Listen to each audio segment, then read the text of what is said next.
Salut à toutes et à tous, j'espère que vous allez bien, bienvenue pour cette nouvelle vidéo. Cette semaine je vous emmène dans le sud et plus exactement près de Saint-Raphaël au golfe de Val-Escure qui date de 1895, un des plus vieux golfs de France et qui va accueillir une compétition ce week-end, pas n'importe laquelle, finale nationale sud de l'Heritage World Cup. Après plus d'1 an de compétition, toute la moitié sud qui se sont qualifiés via des qualifications locales puis en régional se retrouvent ce week-end pour tenter de se qualifier une dernière fois, cette fois-ci à l'international pour représenter la France.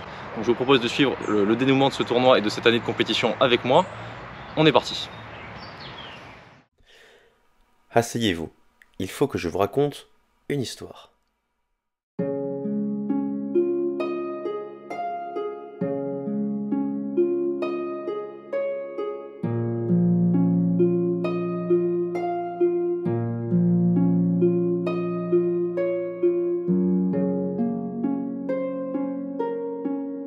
Cette histoire, c'est l'histoire de valeureux golfeurs dans un cadre enchanteur, du soleil, du beau gazon, de magnifiques pins parasols.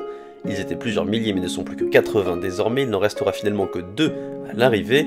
Seulement voilà, entre eux et leurs rêves se dresse cette satanée balle blanche, et là, c'est une autre paire de manches. La récompense dans tout cet effort, représenter notre beau drapeau tricolore pour la finale internationale de 2025.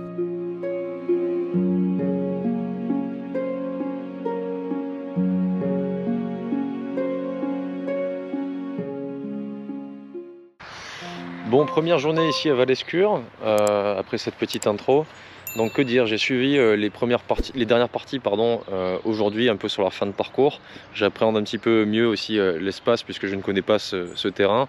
Que dire? Alors déjà le parcours pour commencer, un parcours vieux, 1895, un des plus vieux de France, donc construit à une époque où les longueurs n'étaient pas les mêmes, donc c'est un parcours avec beaucoup de par 3, un par 68, ce qui n'est pas forcément facile pour le scoring, il n'y a qu'un seul par 5, assez court en termes de distance, mais malgré tout très technique, avec beaucoup de ditches, donc beaucoup de canaux qui traversent le terrain en obstacle d'eau, beaucoup de pins parasols surtout, beaucoup de bunkers aussi, des petits greens, assez bombés, assez fermes, donc finalement des cibles assez restreintes, donc c'est un jeu vraiment de précision ici sur le golfe de Val-Escure, un parcours qui a subi des inondations les derniers jours, donc les roughs sont très drus, c'est pourquoi j'ai vu beaucoup de grattes, les bunkers sont tassés, même si les conditions ont été clémentes aujourd'hui, le parcours de Val-Escure se défend très très bien, le stress se fait ressentir et forcément on voit des coups ratés.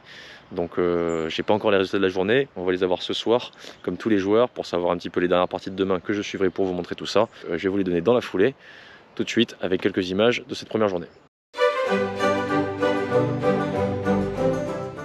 Une première journée ensoleillée sur un parcours assez lourd et gras malgré tout, pas de reconnaissance à cause des inondations de la veille et beaucoup de mauvaises surprises pour l'ensemble du champ sur un parcours piégeur visuellement qu'il vaut mieux connaître. En première série, pour les index en dessous de 15, c'est simple, aucun joueur n'aura réussi à jouer son index dans cette formule en cumulé brut plus net. On retrouve donc logiquement en tête à égalité celui qui aurait réussi le meilleur score en net sur la journée, Sylvain Tartas du golfe de Bordeaux-Camérac, ainsi que celui qui aura de son côté réalisé le meilleur score en brut, Pierre Mondras du golfe de Troyes. En seconde série pour les joueurs au-dessus de 15 est propulsé en tête le gaucher de Tour-Ardrey, Dominique Dubois, qui réalise une partie solide avec 58 points au total. Il réalise donc le meilleur score en brut plus net sur la journée, mais ne devance que de 2 points, son plus proche poursuivant. 3 joueurs seulement ont réussi à battre leur index sur cette première journée, où même les triples bogeys ont été adoucis par un joli coucher de soleil.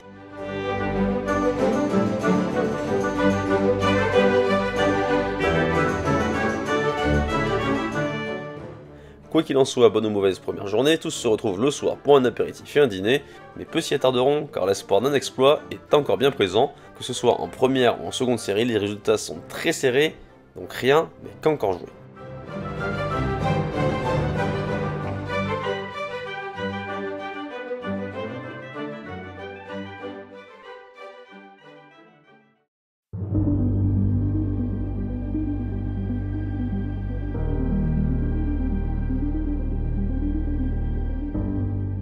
Un nouveau jour se lève sur le golfe de Val-Escure pour nos 80 compétiteurs, les jardiniers s'affairent pour préparer le terrain dans les meilleures conditions, le temps de récupérer sa carte de score au clubhouse avec le briefing avant d'aller s'échauffer au practice, et c'est déjà l'heure du départ. Shotgun aujourd'hui pour le dénouement de cette compétition, le golf fait toujours aussi somptueux avec les couleurs matinales. Je vais suivre quant à moi les parties de leader, de la première série notamment. Vont-ils tenir la pression? Réponse de suite.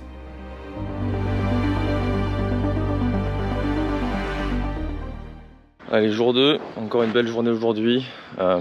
Les joueurs ont tous bien profité de la soirée d'hier, très bon repas. J'espère pour eux une bonne nuit. pas trop stressé, pas trop d'angoisse. Ce sera bientôt le dénouement d'ici 4-5 heures.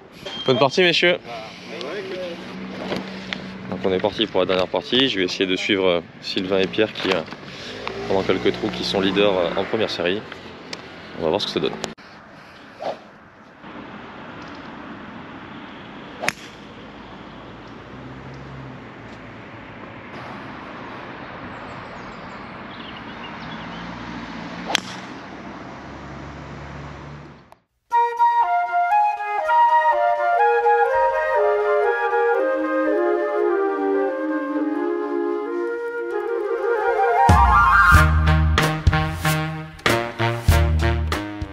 Bogey au 1 pour Pierre le leader et balle perdue à cause du soleil pour Sylvain. Aïe, la pression est déjà bien présente sur ce premier trou pour les deux leaders de la première série. Je retrouve au départ du 17 la partie des meilleurs joueurs de seconde série cette fois-ci, les nerfs solides malgré la caméra.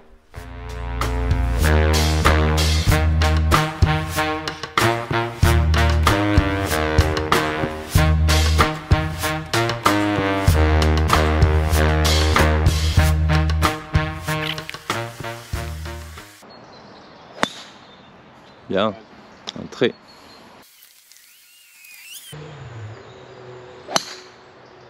Bien. Et voilà pourquoi c'est une partie de leader ça. Que des traits. Ok, la balle est sortie. Ouh, elle est sur moi celle-là. Ouh. Après les 9 premiers trous, rien de chamboulé, la victoire n'est acquise pour personne et le fauteuil de leader est menacé de toutes parts. J'assiste à quelques très beaux coups, d'autres moins bons, mais une chose est sûre, tout le monde s'accroche.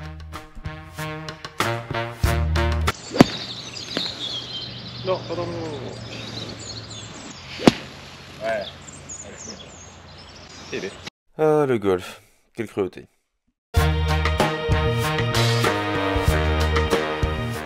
Les scores étant serrés, même quelques bogeys peuvent vite être rattrapés par un birdie, et ça les poursuivants l'ont bien compris. Je décide de suivre la fin de tournoi de Pierre qui a l'air d'être bien pour se qualifier dans une deuxième journée où il ne semble pas trop affecté par les événements et l'enjeu. Habitué à jouer les grands prix, il faut dire qu'il est rodé.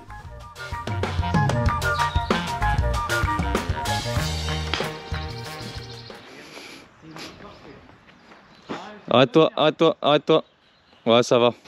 Donc là, on est sur le 10, c'est un par 4 super compliqué. Il fait combien en distance celui-là? Un peu plus que 100 mètres. Ah ouais, carrément. Ouais, 400 mètres. Ok.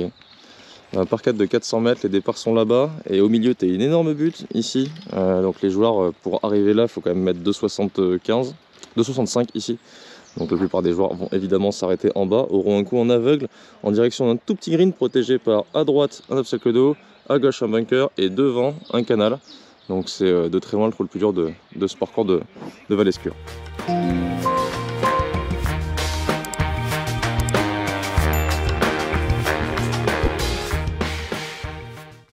Et comme si c'était pas terminé, après le difficile trou numéro 10 par 4 de plus de 400 mètres avec un second coup très compliqué, on arrive au 11, un par 3 monstrueux de plus de 200 mètres en descente avec une pastille comme cible. Donc vraiment deux trous très compliqués pour les golfeurs qui s'enchaînent ici.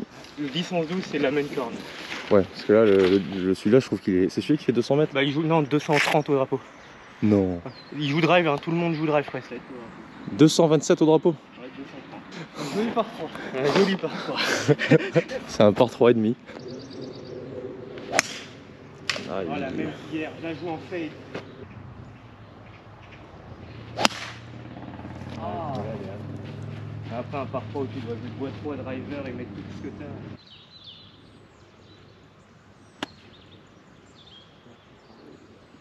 t'as. Avance. Allez. Ouh, elle est pas passée loin. Oh, j'aurais aimé celle-là. Ouais.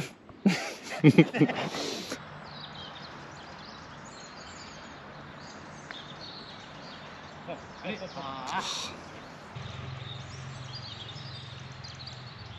Bien joué.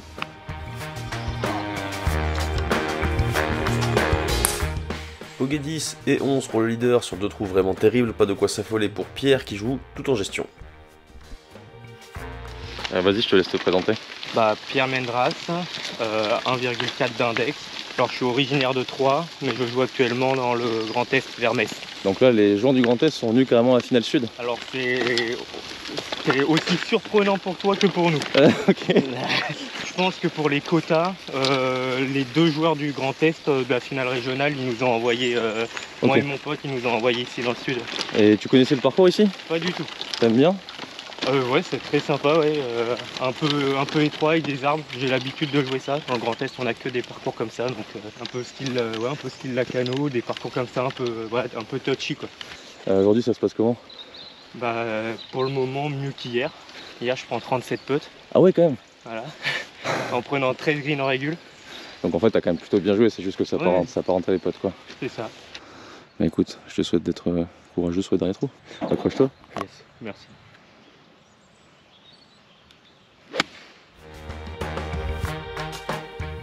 Pierre rate quelques coups mais s'en sort avec un petit jeu et un putting retrouvé sur cette fin de partie, plus 5 sur la journée avec 5 bogeys 13 parts et un score amélioré de 3 coups par rapport à la veille. Il ne lui suffit donc plus qu'à attendre tranquillement au clubhouse ses concurrents en croisant les doigts. Oui, bien joué. Bien. Ouais, c'est bien là-bas. Oh. Je me dis, c'est Flo à l'aise, je regarde les vidéos, j'ose pas lui dire, ça me casse la tête.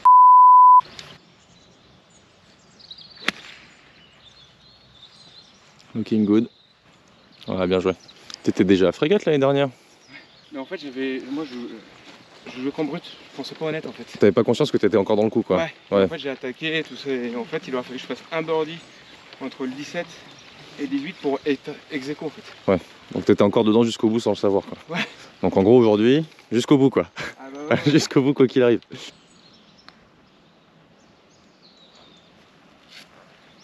Ah, dommage.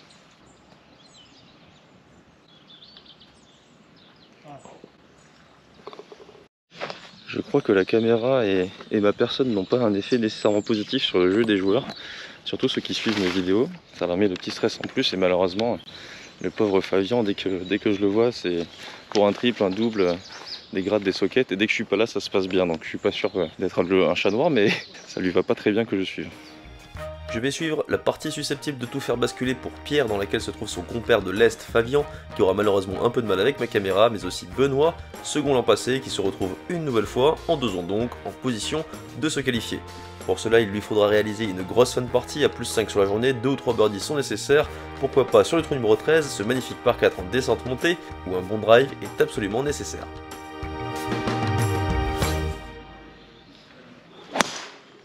Ouais, énorme. Parfait. Oh, elle est incroyable. Le trajectoire. Booba Watson. Celle-là a été Booba. Ok, donc petit point sur les scores. Pierre, leader de la veille, meilleur joueur du champ, un index qui est à plus 5 avec quelques trous à jouer, que j'ai suivi quelques trous, et devrait, si ça continue comme ça, s'imposer en première série. Néanmoins derrière, il y a des joueurs, Fabien et Benoît, qui sont pas si mal aujourd'hui pour l'instant. Alors trou d'avant, Fabien a fait une socket, on va voir si il s'en sort mieux maintenant. Ça me paraît bien mieux. Tombe. Et enfin, Benoît, plus 5 aujourd'hui, qui a failli se qualifier l'année dernière à 1 ou 2 coups près. Un Dolce Frégate qui tente encore sa chance cette année. C'est très bien joué ça. Incroyable! Oh! Magnifique! Ça joue, les chasseurs sont en train de chasser.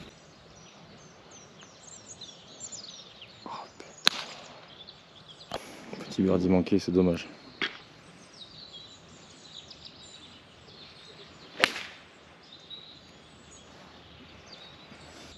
Ça me paraît pas mal ça. Ça me paraît très bien. Trop bien.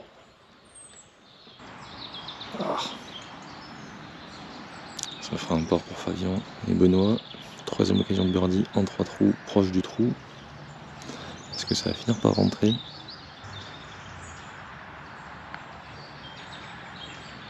Oh purée, la virgule. Ah, c'est dur. C'est dur.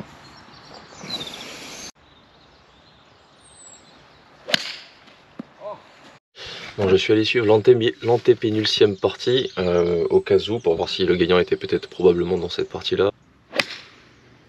Aïe. Je ne crois pas, donc ça se jouera certainement entre les deux dernières parties. J'ai pas eu le temps d'aller suivre la deuxième série, puisque tout le monde joue en shotgun, donc je peux pas malheureusement me dédoubler. Je vais essayer de suivre le dernier trou là, de l'avant-dernière partie. Ça va peut-être se jouer sur ça, on sait jamais.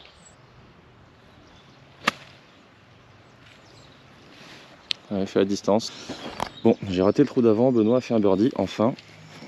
Après avoir raté plusieurs putts, il a fini pour en rentrer un. Résultat, il a plus 4 aujourd'hui. Ça risque d'être le meilleur score de la journée en termes de brut plus net. Donc du coup, ça va peut-être se jouer sur ce chip. C'est joué. Ouais, magnifique. Bien chippé. Et ça va faire une journée en plus 4 pour Benoît. Belle partie. Bravo, belle partie. Merci. Bien joué, belle fin de partie.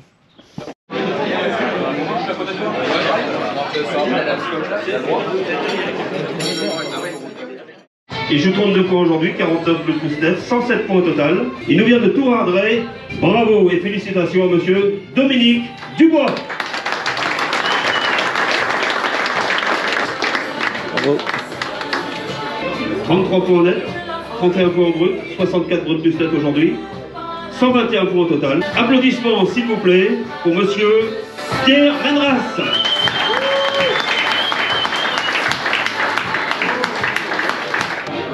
Et bien voici donc notre équipe de France qui va représenter nos couleurs sur la finale internationale. Et bravo à tous les deux. Félicitations. J'espère que ça vous a plu, ce petit suivi de cette compétition amateur, l'aboutissement d'une année de compétition. Superbe météo, superbe parcours, que demander de plus. Et comme d'hab, petits commentaires, like, etc. pour bien m'aider. Et je vous dis à bientôt. Salut.